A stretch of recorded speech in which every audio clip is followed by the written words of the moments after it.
Buenas noches, jóvenes. Vayan por favor prendiendo su cámara. Buenas noches, doctor.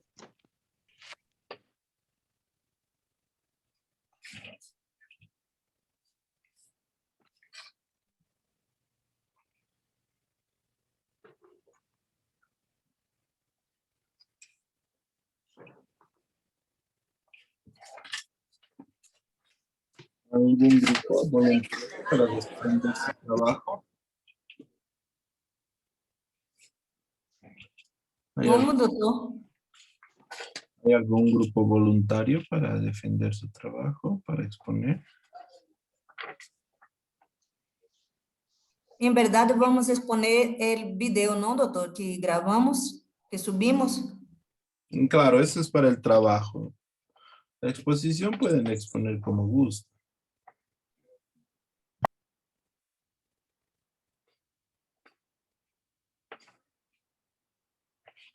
Bota nosso vídeo aí, mãe.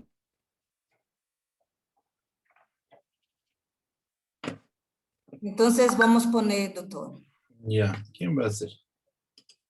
El grupo de Andrea Brites, Mila Brites, Aleida y Adriana Ortuño. Ya, pongan su manito arriba, ¿quién va a compartir? Creo que eu não sei como fazer. Chicas, yo estoy sin mi computadora ahora, si pudiera compartir, porfa.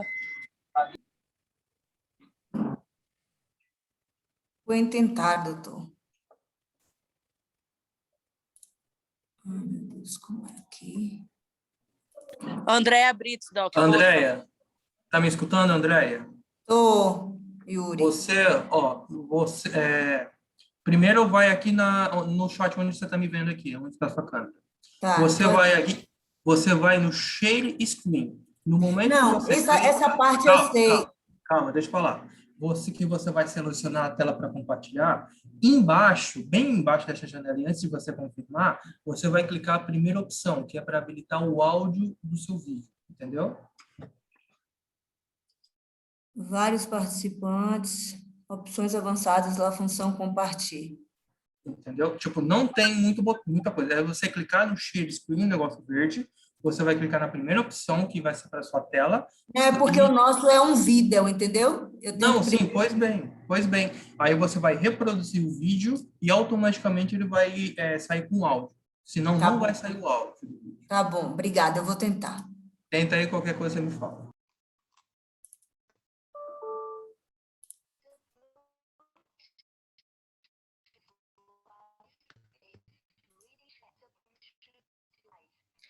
Não estou conseguindo nem abrir. Aleida ou Adriana, será que vocês podem tentar compartilhar o vídeo, por favor? Ya yo voy a intentarlo. Por favor.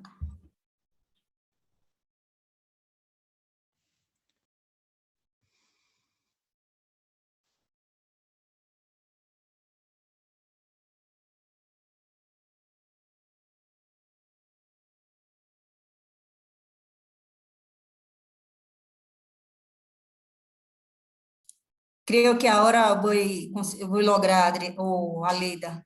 Gracias, voy a intentar.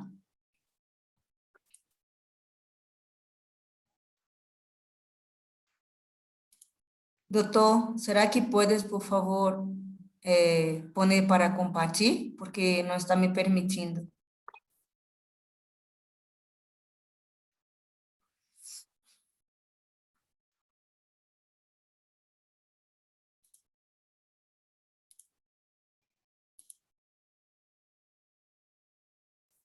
Estão vendo? Sim, mãe. Dá play agora. Escucham? Olá, buenas tardes, chicos. Buenas tardes, doutor. Mi grupo va a hablar sobre la nutrición en el paciente quirúrgico y está compuesto por Andrea Brits, que soy yo, Mila Brits, Aleida Vega y Adriana Ortuño. Primero, vamos a hablar sobre la definición de la nutrición, ¿sí? Que es un conjunto de factores interrelacionados para lograr algunos puntos importantes para que ese paciente esté bien nutrido para el procedimiento quirúrgico.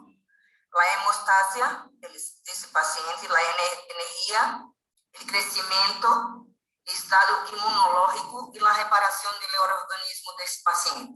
¿Cuál es el propósito de esto? Es proteger a este individuo de los efectos de la inanición, por la cual se proveen nutrientes esenciales por una vía determinada. Pero ese fenómeno de nutrición depende de dos factores. Uno es el aporte de los sustratos, que son los nutrientes y sus transformaciones metabólicas. Y el otro factor son las necesidades de ese organismo del paciente, que son los requerimientos de energía y de biomoléculas esenciales. Esses dois pontos se interligam e dessa relação entre os dois se obtém o estado nutricional ideal para o paciente. Que é a desnutrição? Que é o que queremos evitar nesse paciente. É um estado mórbido secundário à falta de ingesta ou absorção de nutrientes essenciais. Ou então por um excesso de gasto metabólico. É uma enfermidade multissistêmica que afeta todos os órgãos e sistemas do ser humano. E esse fator, a desnutrição, ocorre de 30% a 50% de pacientes que já estão hospitalizados. Então, o que ocorre? A desnutrição hospitalária, a desnutrição crônica e a desnutrição, segundo alguma patologia, estão interligados com os fatores de riscos quirúrgicos desse paciente. Como havíamos dito, de 20% a 30% desses pacientes apresentam. Qual é a resposta metabólica ao trauma? Ao trauma, nesse ponto, seria a cirurgia, em 3 fases. A primeira fase, que é esse estado de choque, onde ocorre a diminuição em la pressão tisular, a diminuição na velocidade metabólica, diminui a ventilação de oxígeno, a tensão arterial e a temperatura. Na segunda fase, que é a fase de catabolismo, há um aumento de glicocorticoides, um aumento de glucagon, de catecolaminas, uma liberação de citocinas e mediadores lípidicos, uma produção de proteínas mais elevada, um aumento na excreta de nitrógeno, um aumento na velocidade metabólica, um aumento na ventilação de oxígeno e uma alteração no emprego de nutrientes. Na fase 3, que é a fase do anabolismo, tendremos a resposta humoral decresce gradualmente, diminui a resposta hipermetabólica, se associa à recuperação, há uma restauração potencial das proteínas corporais, uma curação de heridas em relação com o aporte de nutrientes. Bem, na fase hipodinâmica, vai ocorrer todo vai diminuir. Na hipo processo metabólico, vai diminuir o processo metabólico, vai haver uma hipotérmia, as necessidades calóricas vão baixar, uma produção normal de glucosa, o catabolismo de proteínas será moderado, vai haver uma hiperglucemia, os níveis elevados de catecolaminas e glucocorticoides, os níveis baixos de insulina, níveis elevados de glucagon, uma perfusão tisular normal e uma fase de pré-animação. Na fase catabólica, vai haver um hiperprocesso metabólico, a temperatura corporal estará elevada, vai haver uma necessidade calórica maior, uma produção também mais grande de glucosa, o catabolismo de proteínas será elevado, uma normoglicemia ou hiperglicemia, pode ocorrer os dois, os níveis normais ou elevados de glucocorticoides, os níveis elevados de insulina, níveis normais ou elevados de glucagon, também pode ser os dois, depende da situação de cada paciente, um alto gasto cardíaco, uma perfusão tisular normal e uma fase de recuperação. Qual é o objetivo principal do suporte nutricional desse paciente? É reduzir ao mínimo o catabolismo proteico. Como hacemos essa valoração nutricional desse paciente quirúrgico? Aí, primeiro, uma avaliação clínica, onde tendremos que ter uma história clínica, principalmente de sua dieta, como é sua vida dietética, não é? E uma exploração física. Essa seria a avaliação mais confiável para esse paciente quirúrgico. Como ocorre lá como é o processo nutricional por a história clínica? Temos que averiguar 5 parâmetros. Parâmetro importante principal seria a perda de peso, como está esse paciente com perda de peso, se está ganhando ou perdendo. Os câmbios pela dieta desse paciente, se está com apetite, se há perda de apetite. Os sintomas gastrointestinais importantes que ele vem apresentar, o estado da capacidade funcional orgânica, e valorar o peso atual, ideal, e o peso estimado e habitual. São pontos muito importantes para esse paciente quirúrgico. Bueno, yo voy a hablar de las medidas antropométricas, que son la talla y el peso, el cálculo de IMC, de índice de masa corporal, que es peso sobre talla al cuadrado, el peso ideal, que en la primera fórmula tenemos para varones y en la segunda fórmula para damas. El peso, que es el porcentaje del peso perdido, que es el peso actual por 100 sobre peso habitual. Ya, el peso. Vamos a comparar el peso ideal por el peso real. 10% de pérdida de peso por la enfermedad antes de la intervención quirúrgica compromete la evolución. De 20 a 35% eleva la mortalidad. En 40% ponen en peligro la vida de este paciente. En la medición de la reserva de grasa, tenemos el PCT, la porcentaje que es el pliegue cutáneo del tríceps, que es el PCT medido por 100 sobre PCT estándar, que acá abajo tenemos. En 90% de los casos masculinos tenemos 11.30, en 80% 10, en 70% 8.8, en 60% 4.5, y en femenino en 90% 13.2, 80 13.2 igual, en 70% 11.6 y en 60% 9.9. Ya, en las medidas antropométricas tenemos la medición de la reserva proteica, que es la depresión de proteínas somáticas. O sea, vamos a medir la circunferencia media del brazo, el CB, que el 90% de los casos masculinos será de 29.3, en 80% 26.3, en 70% 24.4 y en 60% 17.6. Y en los casos femeninos tenemos 28.3 en 90% de los casos, 25.7 en 80%, 22.8 en 70% y 17.1 en 60%. Tenemos la medición de la masa muscular, que es el CMB, que es la circunferencia muscular del brazo. Que no caso sería 1416 pi veces el PCT, todo sobre 10. Ya. Y las mediciones bioquímicas son muy importantes para hacer la nutrición de este paciente quirúrgico.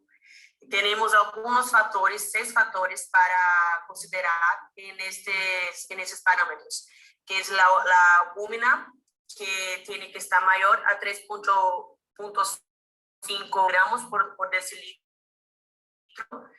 En la desnutrición leve tenemos de 3 a 3.5, en la moderada de 2,5 hasta 3, y en la grave menor a 2.5.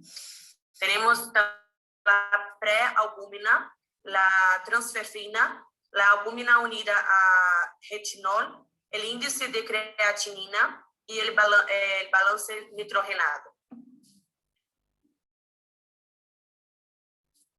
En las mediciones inmunológicas tenemos los linfocitos totales, LT, que es la porcentaje de linfocitos por el número de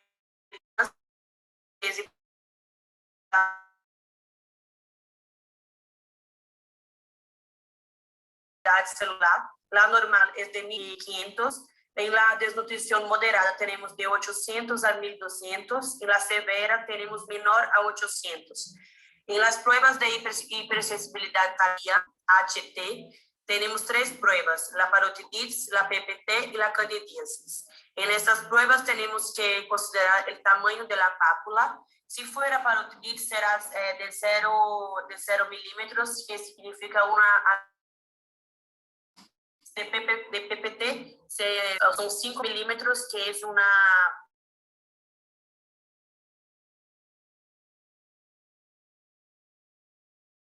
En la candidíasis, a 10 milímetros es normal. Los requerimientos de energía diaria basal. Se calcula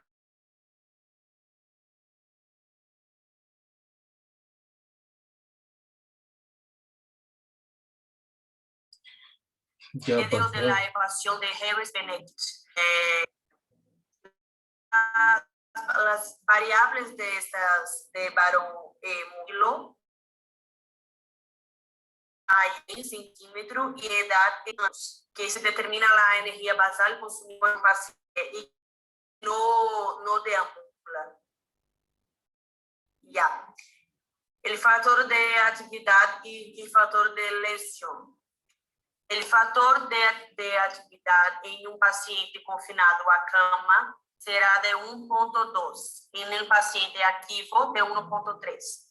El factor de lesión en una cirugía menor de 1, en una mayor de 1.2, en un trauma menor de 1.10 y una fractura de 1.35. En una infección tenemos 3 clasificaciones, la ligera, la moderada y la grave. En la ligera tenemos 1.2, en la moderada 1.5, en la grave 1.8 y en las quemaduras igual. En 40% tenemos 1.5, en 50% 1.9, en la térmica grave 2.1. El incremento de las necesidades basales de energía según el tipo de trauma y respuesta biológica en este seguimiento. En la cirugía electiva tenemos 10%, en los politraumatizados de 10 a 30%, en la sepsis de 50 a 80% y en los quemados, según la extensión de su lesión, tenemos de 100 a 200%. Esta porcentaje facilita el cálculo de las calorías que se requieren en cada caso.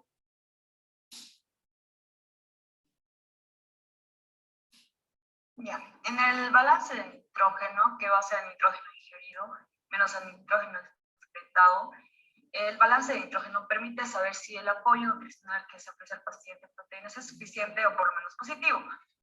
El nitrógeno ingerido se calcula por la cantidad total de proteínas ingeridas sobre 6.25. El nitrógeno excretado se calcula por la orina determinada por el nitrógeno ureico urinario en orina de 24 horas más 3. El factor más 3 es aproximado por las pérdidas no cuantificadas en sudor y heces. Los requerimientos calóricos diarios se va a dar igual a la energía total. En la ecuación de Harris modificada más la corrección, que sería el EDT, que es la energía total requerida, GB, que es el gasto energético basal, FA, que es el factor de actividad, FL, que es el factor de lesión. Se va a dar en varones el EDT, que es igual a 66.47 más 13.75 por peso, más 5.0 por la talla, menos 6.76 por la edad. Por el factor de la actividad menos FA por el factor de lesión FI. Y lo mismo en las mujeres, solo que el número cambia de 67.47 a 655.10. Y se va a sumar más 9.56 por peso, más 1.85 por la talla, menos 4.68 por la edad, que es el factor de la actividad menos FA por el factor de lesión menos FL, en forma práctica de los requerimientos basales, que son de 25 menos 35 calorías gramo. Las consecuencias de la desnutrición van a ser el retardo de la cicatrización, la hipoproteinemia, tendencia a edemas, dehiscencia de suturas, hipotonía intestinal, atrofia muscular, alteración de la eritropoiesis, depresión de la inmunocompetencia, disminución de la resistencia a la infección, sepsis, MOTS y muerte.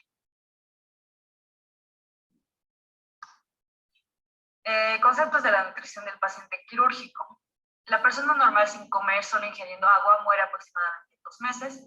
En el trauma severo o una lesión mayor, esto se reduce este tiempo a 1 mes.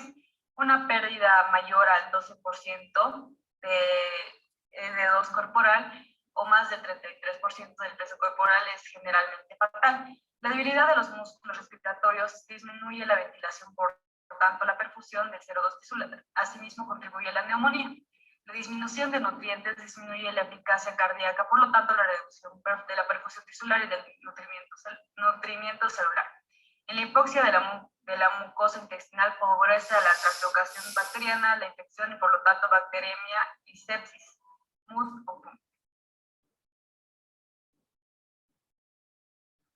Nutrición parenteral. Aporte de nutrientes a través del sistema circulatorio. La nutrición parenteral puede ser parcial o total. Para la administración se utiliza la vía periférica o central. En las indicaciones generales están cuando el tracto gastrointestinal no funciona, imposibilidad para usar el tracto y necesidad de mantener el intestino en reposo, cuando la nutrición integral no reúne los aportes adecuados que requiere el paciente. En las indicaciones de NTP, el intestino no funcionante, el hilo paralítico prolongado, síndrome de intestino corto, fístulas enterocutáneas, enterocolitis necrotizante, síndrome de malabsorción, entenosis esofágica benigna o maligna, en la ingestión inadecuada o necesidad de reposo digestivo, que son en la pancreatitis aguda hemorrágica, resección de las vías digestivas, dehiscencia de las suturas, diarreas intratables y otras causas con requerimientos elevados que van a ser politraumatizados, desnutrios umbrales, sepsis generalizada, vía oral no permeable por más de 5 días. Parcialmente, la administración total o parcial, no más de 7 días, mayor a 600 moms, que produce flebitis, se puede utilizar como complemento de nutrición enteral. Central, fases básicas de la NP, inicio al 50% de los requerimientos, incremento a partir del segundo día de 150 miligramos decilitro de glicemia. Duración en el paciente preoperatorio de 10 a 14 días, menor o mayor mejora fisiológica de la sepsis. En las indicaciones es menor a 7 días. La suspensión se debe iniciar la nutrición enteral hasta que tolere de 50 a 75% de los requerimientos calóricos.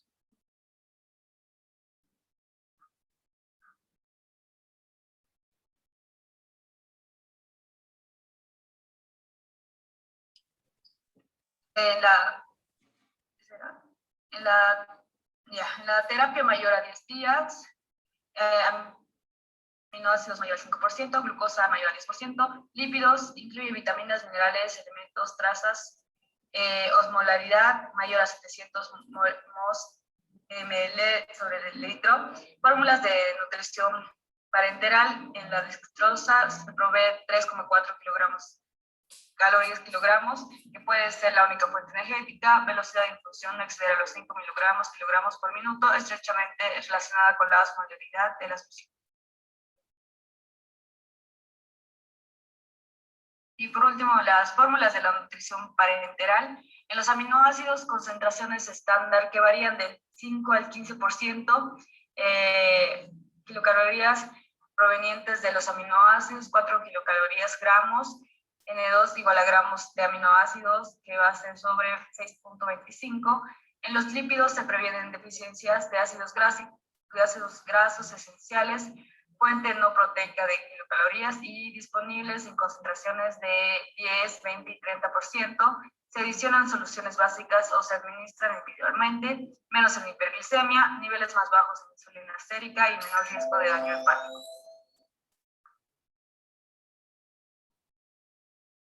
Nutrición parenteral, continuando con la exposición, vamos a hablar sobre el control. El control se debe realizar sobre el peso corporal, los balances nitrogenados, los parámetros de proteínas viscerales.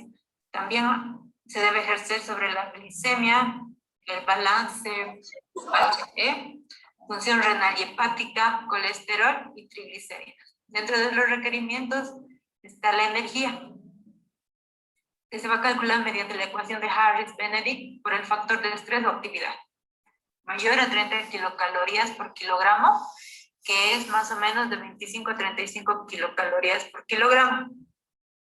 En las proteínas se va a hablar de proteínas estables en valores de 0,8 a 1 gramo por kilogramo, o proteínas en estrés de 1,2 a 2 gramos por kilogramo. Dentro de las complicaciones de la nutrición parenteral podemos citar las relacionadas al catéter. Estas pueden ser mecánicas, de inserción o de infección. También las metabólicas pueden ser por hiper o hipoglucemia, por desequilibrio electrolítico y ácido base, azoemia prerrenal o alimentación excesiva. Dentro de las complicaciones gastrointestinales podemos citar la gastritis, la disfunción hepática y la atrofia gastrointestinal. Continuando con las complicaciones, vamos a hablar sobre aquellas durante la instrumentación. Dentro de las complicaciones se puede producir un neumotórax, un efisema subcutáneo, lesiones de arteria carótida o subclavia. También podemos producir un hemotórax, una perforación de la vena cabo cardíaca o situaciones inadecuadas del catéter. Dentro de las complicaciones durante el mantenimiento podemos citar la sepsis, la trombosis venosa central, el tromboembolismo, el hidrotórax, hidromediastino y el embolismo gaseoso. En las complicaciones del metabolismo de glucosa podemos hablar de hiperglicemia o glucosuria, también de cetoacidosis o hipoglicemia, en este caso de rebote. Los metabolismos de lípidos pueden producirse por déficit de ácidos grasos esenciales o por hiperlipemia. Dentro de las complicaciones del metabolismo de aminoácidos se puede producir una acidosis metabólica hiperclorémica, una uremia prerrenal. También hay metabolismos de calcio y fósforo que pueden ser producidos por una hipofosfatemia o una hipocalcemia. Dentro de las otras, podríamos hablar de una anemia, principalmente la anemia. Y también podemos hablar de sangrados intestinales. Contraindicaciones de la nutrición parenteral. La capacidad de recibir y absorber alimentos necesarios por vía oral o sonda nasoentérica. Podría haber, está contraindicada este tipo de alimentación por shock séptico, metas no definidas de la terapia, prolongación de la vida en situaciones de enfermedades terminales. Nutrición enteral. La nutrición enteral está indicada en pacientes con necesidades nutricionales aumentadas, pero con ingesta inferior al 60% de sus necesidades. También en pacientes con necesidades nutricionales aumentadas, producto de la enfermedad de base o de la respuesta al tratamiento médico quirúrgico. En pacientes con imposibilidad del uso de la vía oral, ya sea por alteración del nivel de conciencia, por alteraciones anatofuncionales del macizo facial, de la lengua, de los dientes o la boca, por obstrucciones mecánicas de las funciones superiores del aparato digestivo, incluido la orofaringe, en pacientes con obstáculos al vaciamiento gástrico, en lesiones estenosantes del antro y del píloro, lesiones estenosantes del duodeno o la primera porción del yeyuno. La nutrición enteral está contraindicada en pacientes con cuadros diarreicos, en shock, en temas de enfermedades o afecciones del ileón, en obstrucciones intestinales, en la fístula de alto débito, en pancreatitis aguda y en hemorragias digestivas. Dentro de los beneficios de la nutrición enteral podemos mencionar que se disminuye la respuesta hipermetabólica al estrés. Mediante esta alimentación se ayuda a prevenir las úlceras por estrés. También mantiene la secreción de los péptidos intestinales y de la IgA secretora y de la mucina. Reduce la pérdida de nitrógeno y de proteínas asociadas con la atrofia por desuso. Estimula la síntesis de enzimas digestivas y mantiene las funciones de absorción funcionando de forma con una función inmune y endocrina del tracto gastrointestinal. Dentro de las vías de acceso al tubo digestivo vamos a tener las nasoentéricas a través de sondas nasogástricas, sonda nasogástrica postpilórica y la inserción a ciegas según Rosers, las técnicas endoscópicas, técnicas radiológicas, la gastrostomía mediante endoscopía percutánea, radiológica percutánea o laparoscópica. La yeyunostomía endoscópica percutánea mediante gastrostomía endoscópica con avance a yeyuno y la yeyustomía, según están, Witzel, Henneway o Marwittel. Forma de infusión va a ser continua e intermitente. Dentro de las complicaciones gastrointestinales vamos a mencionar las diarreas, las náuseas y vómitos. También se va a producir cierto tipo de dolor abdominal y de estreñimiento. En las complicaciones metabólicas van a ser muy similares a las afecciones de la alimentación parenteral, en las que se va a tener que tener cierto control sobre la hiperglicemia, o hipocalemia, natremia, calcemia, déficit de vitamina K, etc. También celulitis del estómago. De la colocación de la sonda, las complicaciones pueden ser que la colocación del tubo en vía respiratoria, erosiones faciales, esofagitis, estenosis esofágica o produzca aspiración. En ciertos casos, obstrucción de la luz, también una neumonía aspirativa. Nutrición enteral versus la nutrición parenteral. Vamos a hablar de las ventajas y desventajas. Dentro de las ventajas de la nutrición enteral están las fisiológicas. El preservar la función inmunológica, el preservar la barrera gastrointestinal, el costo menor que la nutrición parenteral y el incremento del flujo sanguíneo esplácnico y la protección contra la isquemia y lesiones de reperfusión, mientras que las desventajas pueden ser la necesidad de más tiempo para alcanzar un soporte total. Esta nutrición va a depender del estado funcional del tracto digestivo, va a estar contraindicada en obstrucciones intestinales, en inestabilidad hemodinámica, en fístulas enterocutáneas de alto flujo y diarreas severas.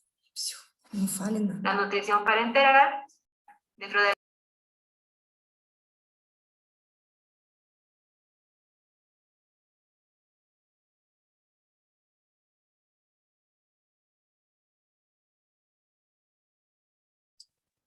Se apagó el sonido.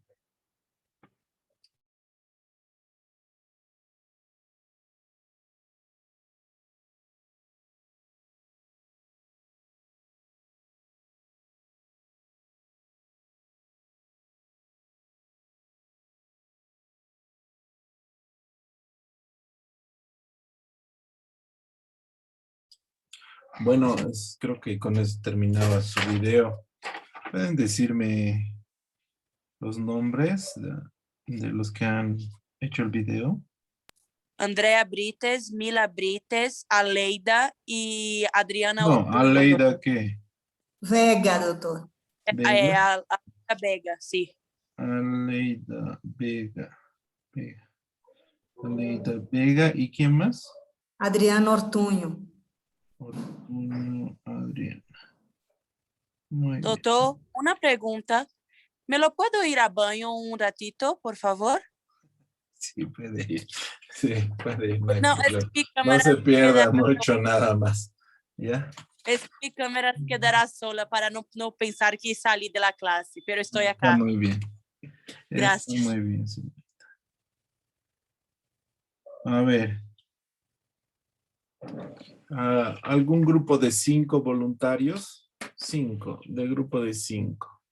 Yo, doctor, ya estoy con el video listo para Muy bien. ponerlo, doctor. Con Son permiso. grupo de 5, ¿no? Es el otro Sí, artículo. señor. Sí, señor. Ya está Yuri. ¿Todos pueden ver? Ahora sí. Eso.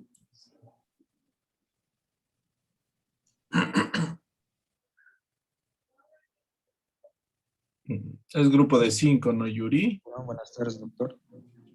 Sí, señor doctor. Esos son los integrantes. ¿Puedes ver? Sí, estoy viendo un segundito, déjalo ahí. ¿Ya? Voy a anotar. ¿Puedo darle play? Un ratito. Yo te Ya. voy a decir cuándo.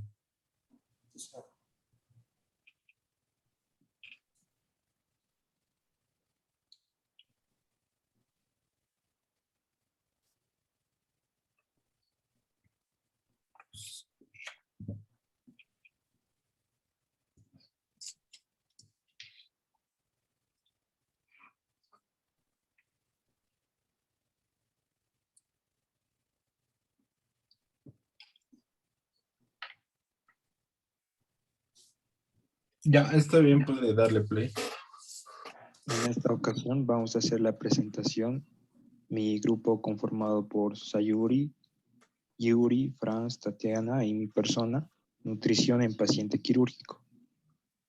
Para empezar, tenemos que saber que la nutrición en estos tipos de pacientes es de vital importancia, ya que como parte del tratamiento en un paciente quirúrgico es de vital importancia administrarle nutrientes, ya sea por vía enteral o parenteral, para evitar cambios inflamatorios o metabólicos profundos que puedan agravar la condición crítica con la que actualmente está padeciendo el paciente, ¿no? Entonces, como conceptos tenemos que el apoyo nutricional quirúrgico es evitar o detener los efectos catabólicos de la lesión o el trauma quirúrgico. Debemos establecer la gravedad de las deficiencias o excesos nutricionales. Al mismo tiempo debemos describir la cantidad de nutrientes que necesita el paciente. Esto lo hacemos obviamente por medio de la valoración nutricional total. Siguiente, por favor. Entonces, la valoración se hace mediante la determinación de la pérdida del peso, enfermedades agudas o crónicas, hábitos dietéticos que influyen en la cantidad del consumo de alimentos. Al examen físico se busca estimar la pérdida del tejido muscular y adiposo, disfunción orgánica, cambios en la piel significativos y bueno, el cabello y las funciones neuromusculares pueden indicar una deficiencia nutricional franca en el momento del post-trauma.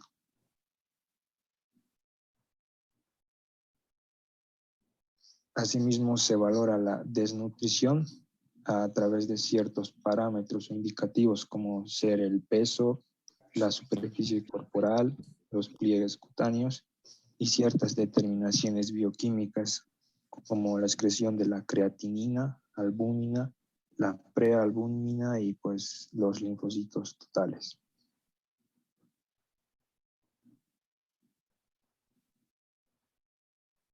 Al mismo tiempo vamos a identificar las condiciones adversas, la evolución del proceso patológico y la valoración nutricional. Todo esto se hace a través de ciertos criterios, ¿no? Que pues lo van a desarrollar mis compañeros. Buenas tardes. Tenemos como segundo objetivo del apoyo nutricional lo que es satisfacer los sustratos para la síntesis de proteínas plasmáticas. También existe lo que es una relación estrecha entre el nitrógeno y las calorías que no son proteicas, que su valor sería de 1 gramo. En lo que es en cuanto a nutrición, sería de 6,25 gramos de proteína plasmática. Bueno, la administración de las proteínas en los pacientes con estrés, va a presentar lo que es un aspecto importante del soporte nutricional, porque va a ser necesario que se proporcione una cantidad adecuada de calorías no proteicas. Un ejemplo de esto serían los lípidos y los carbohidratos. Bueno, el estado catabólico en que se encuentran los pacientes, ya sean estos quemados, politraumatizados y sépticos, estos se van a dañar de una forma importante cuando se utiliza lo que es el nitrógeno y el oxígeno. Entonces, chicos, para saber cómo voy a dar las calorías al paciente, ¿no? El soporte nutricional, tenemos que saber cuántas calorías necesita el paciente. Para esto necesito realizar un cálculo metabólico. ¿Cuál cálculo voy a realizar? Voy a usar la ecuación de Harris-Bennett. ¿De qué consiste ella? Ella sirve para estimar la tasa del metabolismo basal de una persona. ¿En función de qué? De su peso corporal, de su edad, de su altura y si ella practica algún tipo de actividad física. Ella ha sido desarrollada en 1918, pero ya sufrió varias adaptaciones, ¿no? Con el pasar del tiempo. Su fórmula está construida, ¿no? En relación a la presión atmosférica, presión del agua y temperatura del local que la persona está. Pero tenemos una base, ¿no? Mediana para todos. Esta ecuación estima cumplir en más de 80% de las necesidades energéticas del paciente cuando hospitalizado. Entonces, si es de más o de menos, podemos ajustar a ella según la necesidad del paciente y a los tipos de estrés quirúrgicos, sean una cirugía bien sucedida o una que tuvo alguna complicación como sepsis. Entonces, vamos a la fórmula de Harris-Bennett. ¿Qué es? Ella se divide entre hombres y mujeres, donde vamos a estar levando en consideración las variables de la presión atmosférica, presión del agua y temperatura, como hablé, y las características individuales del paciente, del peso, altura y la edad. Estos números que hablé primeramente de la presión atmosférica, agua y temperatura, son números bien fraccionados. Entonces, nomás vamos a utilizar estos más simplificados, que tienen una margen de error muy pequeñita. Entonces, sí lo podemos utilizar. Donde vamos a usar un ejemplo. Yo tengo un paciente masculino de aproximadamente 20 años, que pesa en torno a 70 kilos, tiene 1,70 m, pero voy a contar en centímetros, 170 centímetros, ¿no? Entonces voy a definir que la ecuación de Hardy-Benedict es 66,5 más 13,75 multiplicado por el peso del individuo más 5,0 multiplicado por la altura del individuo en centímetros menos 6,775 multiplicado por la edad de él. Entonces, aquí en el segundo cuadrado azul, tenemos ahí ya la fórmula hecha con los valores personales del paciente. Una vez realizada la ecuación, vamos a llegar al resultado final, donde la ecuación de Hardy-Benedict dice que el consumo diario de calorías que esta persona necesita es de 1.743,5 calorías. Si lo dividimos esto en 24 horas, vamos a tener un número más simplificado de 72,64 calorías por hora. Aquí, por ejemplo, comparto con ustedes un convertor online en este site, donde él ya hace la conversión automática de estos valores. Donde aquí tengo un ejemplo. En este site vamos a tener este convertor que dice, si soy hombre o mujer, mi peso, que es 120 kilos, o lo puedo hacer en libras, pero aquí me disponibiliza kilos. Mi altura en centímetros, 1,86 m, y mi edad actual, que es 27 años. Aquí en este site, ele também me disponibiliza o tipo ou o nível de atividade física que pratico, desde sedentário a atividade ligeira, moderada, intensa ou muito intensa. De acordo a esses parâmetros, ele me ha estipulado que meu metabolismo basal é ao redor de 2.456 calorias. Pero se quero nomás manter meu peso de acordo com minha atividade física, tenho que estar fazendo uma ingesta aproximada de 3.378 calorias. Si quiero adelgazar, perder peso, no puedo consumir más que 2.871 calorías. Pero si quiero subir de peso, no debo ingerir menos de 3.884. Vamos a recordar que ese convertor no es que no solo ese convertor, pero la propia ecuación de Hardy-Benedict, ella se supone una composición corporal normal de masa muscular y masa grasa. ¿Qué quiero decir? Si la persona es demasiado musculosa o demasiado obesa, estos volúmenes, digamos assim, exagerados de músculo o de grasa, sí van a interferir en este cálculo sencillo. Sigo con mis compañeros. Buenas tardes. Ahora vamos a explicar sobre los tipos de nutrición, son entérica y parenteral. Siguiente. Yo voy a explicar sobre la nutrición entérica. Es la administración de nutrientes por vía digestiva debido a la incapacidad de ingerir todos los nutrientes por vía oral. Puede ser la dieta total o solo aportes complementarios. Se emplean sondas que permitan la llegada de nutrientes al estómago, duodeno o yeyuno, dependiendo de la parte funcional del tracto digestivo. Es un requisito fundamental que exista un aparato digestivo con una mínima capacidad motora y funcional. Siguiente. Ya. Vamos a ver las distintas sondas enterales. Por ejemplo, vemos la sonda nasogástrica. Aquí el tubo va a entrar por la cavidad nasal, llegando hasta el esófago y luego al estómago. La zona duodenal va a ser el mismo camino más el intestino delgado, en específico el duodeno. Y la zona yeyunal también entra por cavidad nasal, pasa por esófago, estómago, intestino delgado y por último el yeyuno. Siguiente, por favor. ¿De madre? Las ostomías. Puede ser gastrostomía y la duodenostomía y yeyunostomía.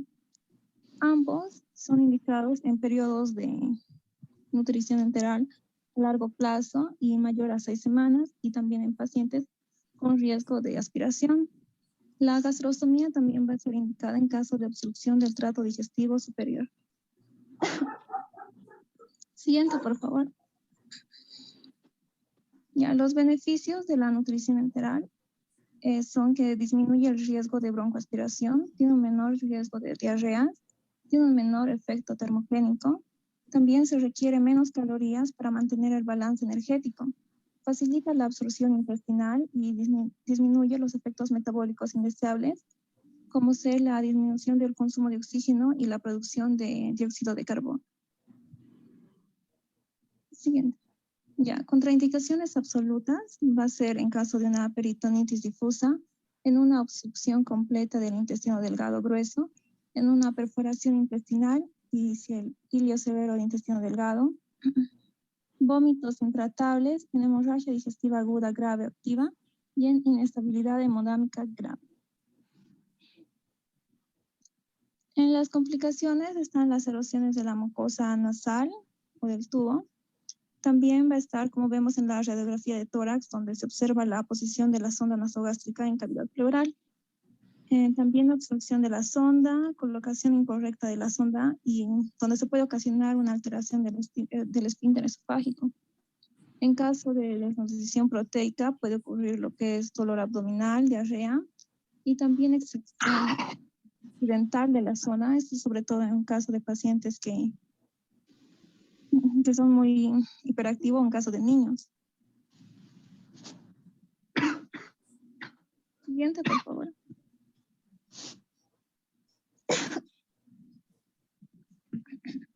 Bueno, continuando con la explicación, vamos a ver que la nutrición parenteral va a constituir en un tratamiento intravenoso que nos va a permitir reponer o mantener el estado nutricional a través de la administración de todos los nutrientes esenciales sin usar nuestro tracto digestivo o nuestro tracto gastrointestinal. Esto lo vamos a utilizar en pacientes que van a ser graves, que van a sufrir una desnutrición importante, que van a sufrir sepsis, traumatismos quirúrgicos, traumatismos por accidente y en especial cuando no sea posible usar la vía entérica. Siguiente, por favor. El objetivo es suministrar suficientes calorías y sustratos nitrogenados para promover la separación de los tejidos y conservar la integridad o el crecimiento de la masa tisular. Siguiente, por favor. Bueno, entre los tipos de nutrición parenteral vamos a tener 5. Entre estos vamos a tener a la nutrición parenteral total, que va a ser suministrar los nitratos, los alimentos, los nutrientes por una vía central, que en este caso son las venas de gran calibre, que puede ser la subclavia, un ejemplo.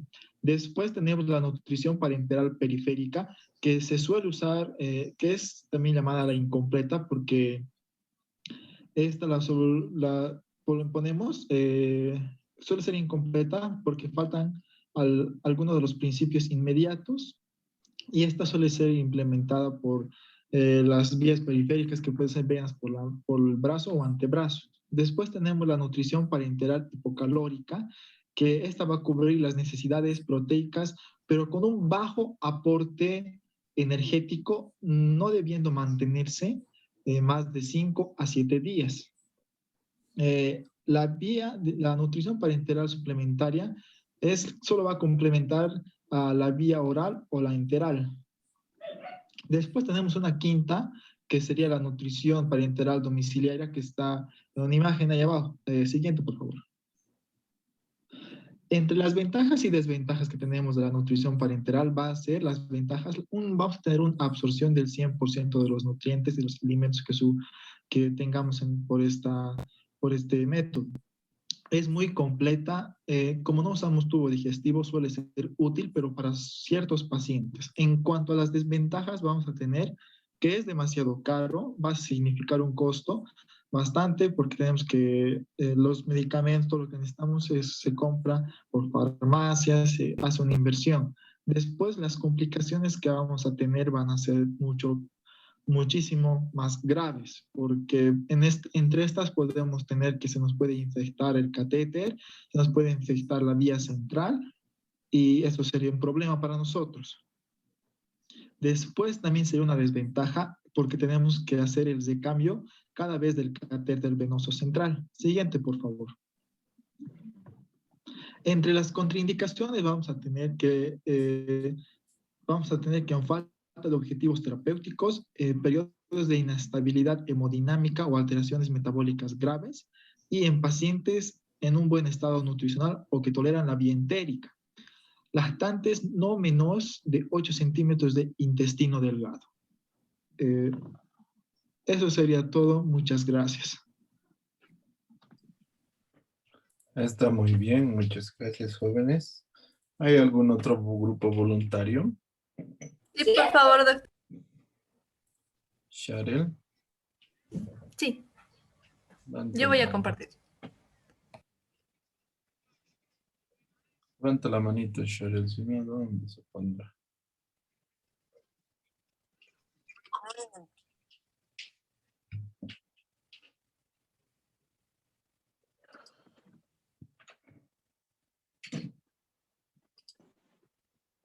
Va.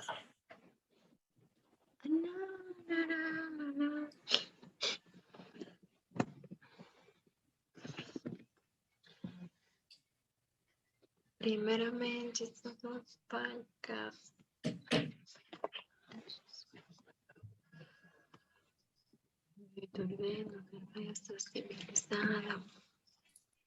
Nara, su micrófono está prendido.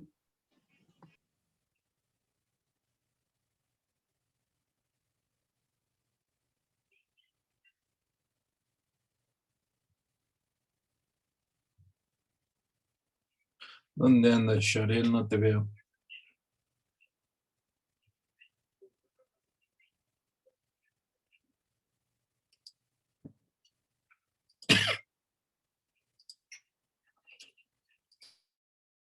Ya está, Sharel.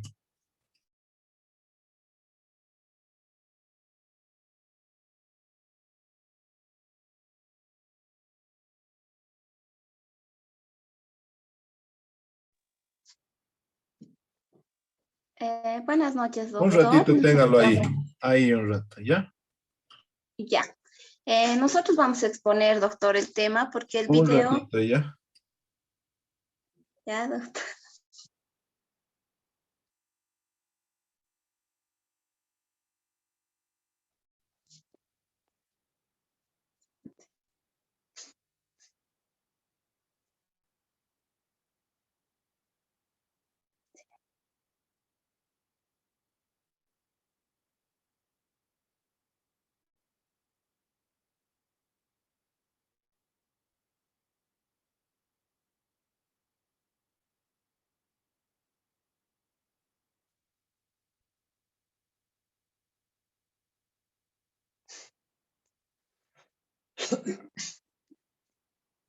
Ya puede continuar. Ya. Buenas noches, doctor. Doctor, nosotros vamos a exponer un resumen del tema porque el video es extenso, entonces queremos hacer una exposición resumida. Ya, vamos a empezar. Dietas hospitalarias. Los integrantes del grupo son Pamela Solís, José Luis Delgadillo, Cristian Peñaranda, Alani Terrazas y Sharel Terrazas. El siguiente, por favor. Ya, vamos a empezar hablando qué son las dietas hospitalarias. Las dietas hospitalarias son planes alimenticios que estas nos sirven para ver para seleccionar los alimentos más adecuados para cada paciente. Entonces, estas dietas hospitalarias son parte del proceso de tratamiento de recuperación del enfermo. Aquí van a dividirse en dos tipos, que son la dieta basal o la dieta normal y la dieta terapéutica. La dieta normal es una dieta que no presenta muchas modificaciones, es una dieta corriente que presenta todos los tipos de nutrientes que necesita un paciente. Y esta se distribuye en los macronutrientes siguientes: 60% de carbohidratos, 15% de proteínas y 30% de grasas. Y las dietas terapéuticas, este tipo de dietas están subdivididas o se clasifican en varios tipos de dietas que vamos a ir mencionando. Siguiente, por favor.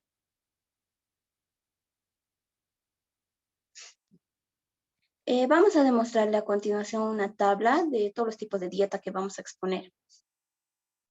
La dieta normal o corriente es la que ya les he explicado. Esta dieta, como les he explicado, incluye en todos los pacientes, no presenta una descripción específica y el valor nutriente el valor de kilocalorías es de 2000. Después de esta sigue la dieta terapéutica, que esta va a empezar con una dieta hídrica. La dieta hídrica, presenta un valor bajo de aporte calórico. Se recomienda a los pacientes que con esta dieta estén en periodos cortos, de 6 a 48 horas máximo. El aporte nutricional que esta va a presentar es de 150 a 200 kilocalorías por día. Este tipo de dietas está indicado en pacientes que están con pre y posoperatorios. Y los alimentos que la van a conformar son el agua y los mates, de anís especialmente. Después se encuentra la dieta líquida. Este tipo de dieta está indicada o está prescrita para pacientes que tienen poca estimulación gastrointestinal. Este tipo de dieta también está para pacientes que están pasando por una alimentación parenteral o oral. Está compuesta por alimentos que presentan líquidos a temperatura ambiente y un ejemplo serían los caldos. El valor de nutrientes que presenta este tipo de dieta es de 400 a 500 kilocalorías. También, al igual que la dieta líquida, esta no debe exceder las 48 horas. Prescribirla.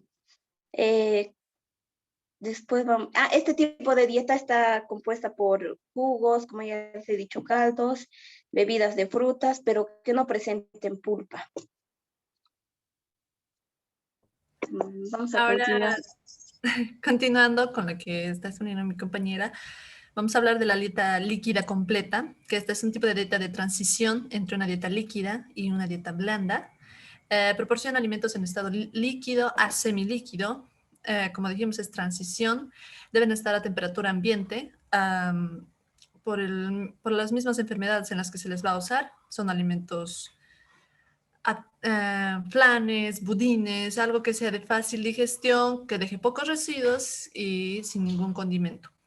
Va a tener un aporte, debe tener un aporte de 1200 kilocalorías, con carbohidratos de 150 gramos, proteínas de 30 a 50 gramos, los grasos de 25 gramos. Esto es debido a un insuficiente aporte de nutrientes. Esta dieta no debe administrarse de entre más de 48 a 72 horas como máximo. Se pueden prescribir en ciertas enfermedades, pueden hacer en patologías que afecten al esófago, laringe, mandíbula o estómago, o como ya dije, en las transiciones. Ahora, hablando de la dieta blanda, se utiliza de forma transicional antes de pasar esta vez a la dieta corriente, que ya es de un poco más fácil de digestión, entonces son bajas en grasas, saturadas y fibra. Estas incluyen alimentos que consistencia blanda, suave, tierna, hervida, en todo caso, como los pollos hervidos.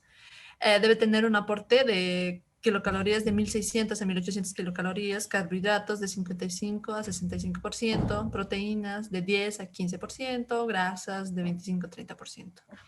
Estas son prescritas en enfermedades gastrointestinales o pacientes con problemas mandibulares, dentales o adultos mayores. Ahora también vamos a hablar de la dieta seca fraccionada. Este tipo de dieta es específica para solo un tipo de enfermedad, no se encuentra mucho para otro tipo de enfermedades porque esta es una dieta pobre de líquidos, grasa y todo está fraccionado. Esta dieta debe consumirse cada 2 horas. No hay sopas, pero en caso de que hubiera sopas deben ser espesas, de fécula, de harina o cereales. Otros alimentos que no sean de consistencia blanda. Debe tener un aporte de 1600 kilocalorías, carbohidratos de 55 a 65%, proteínas de 10 a 15%, las grasas de 25%. Solo en la enfermedad que se le puede recetar este tipo de dieta seca es una hiperimesia gravídica, que es presencia de náuseas y vómitos intensos, que es causada algunas veces por el embarazo. Va a continuar, por favor.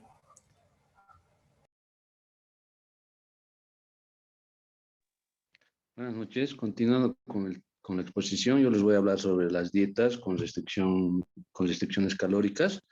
Dentro de ellas tenemos la dieta hipercalórica, que podemos ver en el cuadrito verde. Este tipo de dietas hipercalóricas se dan o se caracterizan por el aumento de kilocalorías en esta dieta en relación al valor calórico de la dieta blanda o corriente. Se pueden administrar o dar al paciente de 2.300 a 2.800 kilocalorías. Esto también aportando un nutriente esencial como son los carbohidratos en un 55 a un 60%, las proteínas que son de un 15 a un 20% y las grasas que son de 25 a 30%. En este tipo de dietas lo que se quiere es ganar un poco el peso y con buenos nutrientes. Este tipo de dietas están indicadas en todas las patologías que producen hipermetabolismo, por ejemplo, un síndrome hipermetabólico maligno, en el cual tienen esa alteración del metabolismo, ¿no? Dentro de esto también se encuentra las dietas hipocalóricas, las cuales son todo lo contrario, es decir, que se restringe la ingesta calórica en este tipo de dietas, pero cuidando la aportación de nutrientes esenciales. Esta aportación de nutrientes esenciales son los mismos que acabo de decir, que son los carbohidratos, las proteínas y las grasas en un porcentaje menor a la dieta del hipercalórico. Dentro de estos alimentos o dietas hipocalóricas, podemos mencionar a las hortalizas, las carnes, los pescados, las frutas, como se dice, una dieta sana. Este tipo de dietas se da al contrario en pacientes obesos o con sobrepeso. Después tenemos a las dietas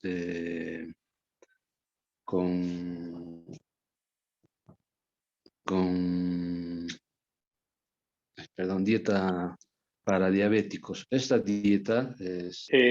¿No es la dieta hiperproteica antes? Sí, continúa. Sí.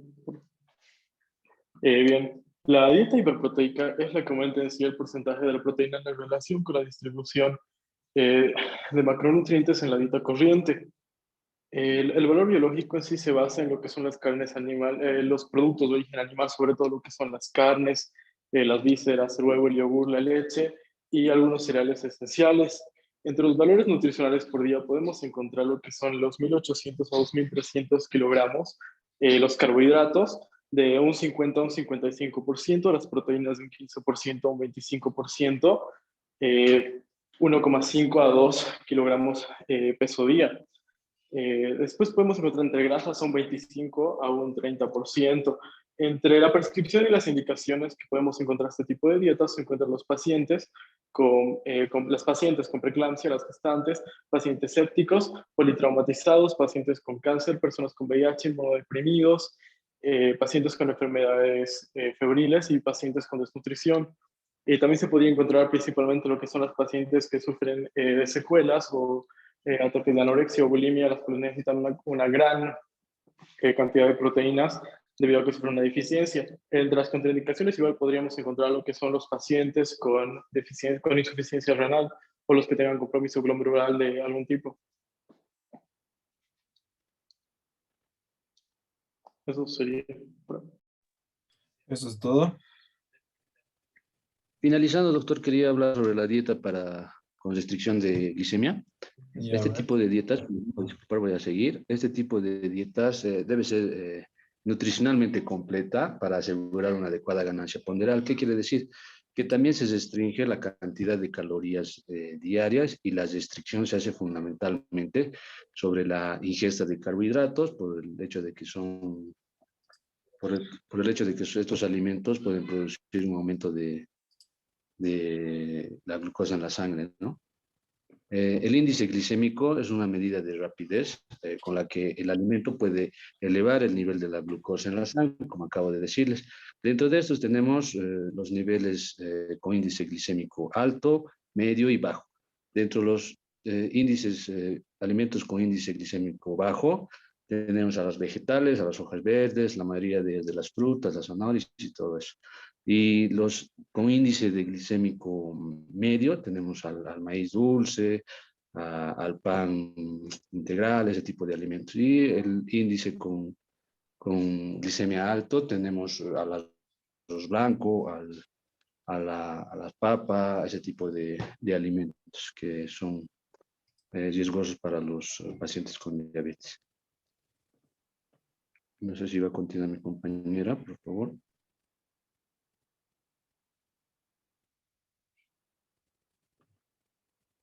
¿Alguien más va a continuar? Falta uno, ¿no? Sí, doctor. Cris, te toca ese pedazo más.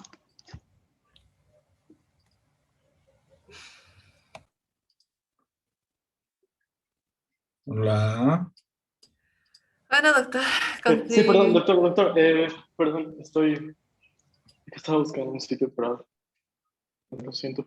¿Se me escucha? Sí. Vamos a ver lo que son las dietas hipograsas, lo que se pueden ser las hiperlipídicas o hipolipídicas. Es una dieta que se proporciona a un 20 o 25% de calorías totales en forma de grasa. Incluye tanto la grasa visible de los alimentos como la utilizada en las preparaciones. Esto incluye lo que son 1.600 a 1.800 calorías por día. Carbohidratos de un 55, 65%, las proteínas de un 10 a un 15%, las grasas de un 20 o 25%, más no un 10% de grasa saturada. Estas dietas se pueden dar lo que son un hígado graso, una colelitiasis, en caso de las hipolipídicas, una colecistitis o problemas pancreáticos, y sobre todo los de mala absorción intestinal, los pacientes con arteriosclerosis, enfermedades cardiovasculares y dislipidemias. Bueno, ya. Ahora yo les voy a hablar sobre las dietas, sobre la dieta hiposódica primero, que esta es la modificación del contenido de sodio, o sea que vamos a evitar el consumo de la sal de mesa. Esta se va a clasificar en dos, una que es la restricción leve, que esta va de 2.000 a 3.000 miligramos de sodio, y la restricción estricta, que no es más de 500 miligramos. ¿En qué ocasiones se indica este tipo de dietas? En pacientes que tienen insuficiencia renal aguda o crónica, cardiopatía, embarazos con hipertensión, enfermedades de retención de líquidos. Va a presentar una ingesta de 1.600 a 1.800 kilocalorías, con presencia de carbohidratos de un 55 a 65%, proteínas de 10 a 15% y grasas un total de 20 a 25%. Ahora les voy a hablar sobre las dietas de modificación de fibra. Tenemos, primeramente, estas se van a dividir en tres. Tenemos la dieta sin residuos, que esta es una dieta, va a ser una dieta baja en fibra, baja en lactosa y en grasas. Esta prácticamente está indicada antes de las operaciones de colon con el fin de realizar una limpieza del intestino grueso. Luego tenemos la dieta astringente o baja en fibra. Esta va a tener el contenido, el contenido de fibra va a ser menor a 8 gramos, perdón. Esta va a ser, se va a encontrar alimentos ricos en pectina y alimentos y almidones. Esta va a tener mayor absorción de líquidos a nivel intestinal, favoreciendo así la formación del bolo. ¿En qué ocasiones está indicado este? Antes de una cirugía intestinal, al realizar el diagnóstico radiológicos intestinales, la obstrucción parcial del intestino, diarrea aguda, enfermedades inflamatorias y o infecciones intestinales. La ingesta que va a presentar esta va a ser de 1.600 a 1.800 kilocalorías. En carbohidratos va a tener de entre 55 a 60% y las proteínas de 10 a 15%. Grasas, un total de 30 y fibra, como ya hemos mencionado, menos de 8 gramos. Y por último tenemos la dieta laxante o rica en residuos o rica en fibra, que esta va a tener prácticamente el contenido de fibra va a ser de 20 a 30 gramos día. La encontramos en panes, galletas integrales, granos enteros, frutas y verduras. Esto está indicado en pacientes con constipación crónica y los que tienen diverticulitis o el síndrome de colon irritable. La ingesta que va a presentar en esta dieta va a ser de 1.800 a 2.000 kilocalorías. Los carbohidratos van a ser presentes de 55 a 60%, las proteínas de 10 a 15% y las grasas de 25 a 30%. Y la fibra, como ya habíamos mencionado, esta sí o sí tiene que ser de 20 a 30 gramos día. Y eso sería mi parte. La última dieta que vamos a mencionar va a ser la dieta para la alimentación parenteral, que ya la he mencionado mucho. Ya sabemos que son dietas, o sea, son alimentos obtenidos o mezclados, preparados industrialmente, son fórmulas artesanales o fórmulas poliméricas que deben pasarse a un paciente que esté inconsciente, que no puede comer nada, entonces la ingesta por vía oral es nula. El aporte insuficiente, o sea, hay un aporte insuficiente que vendría a ser de 500 a 1200 ml, una kilocaloría por cada ml. Ese es un aporte ineficiente, ¿no? En un aporte suficiente estamos hablando de 1500 a 2000 ml, que vendría a ser una kilocaloría por mililitro. Hay ciertas indicaciones en las que debemos usar, ya los habían dicho, les vamos a volver a repetir, son sepsis, traumatismos, estados de coma, convalecencias quirúrgicas, anorexias, trastornos alimenticios graves, otros donde no se puede alimentar al paciente por vía oral. Esos son los tipos de dietas en los que vamos a usar. Y eso es todo, doctor. Bueno, muchas gracias. En relación al día de hoy, no vamos a estar hasta muy tarde porque esta semana han tenido bastantes actividades. Así que hoy día vayan a descansar nomás ya. Nos vemos en la próxima clase ya, chicos. Gracias, doctor. Gracias, doctor. Muchas gracias, doctor. Que le vaya muy bien. Gracias, doctor.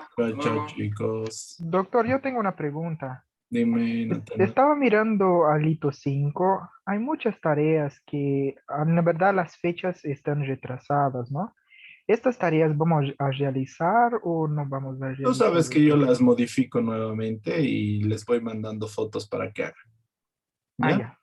Listo. Ya, doctor. Gracias. Chao. Gracias, doctor. Chao. Buenas noches. Chao, chicos. Hasta luego.